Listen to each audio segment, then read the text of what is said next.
نے مسلمانوں کو ایٹم بم بنا کر دیا ہے،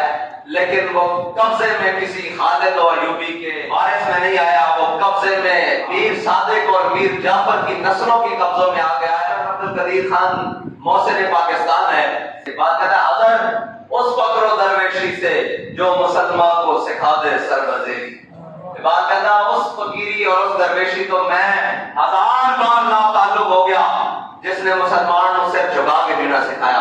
ایک بات کس طرح جینا سکھایا، کہتا قبضے میں یہ تلوار بھی آ جائے تو مومن، یا خالد جام آ جائے یا حیدر کرم۔ افسوس یہ ہے کہ ڈاکٹر صاحب نے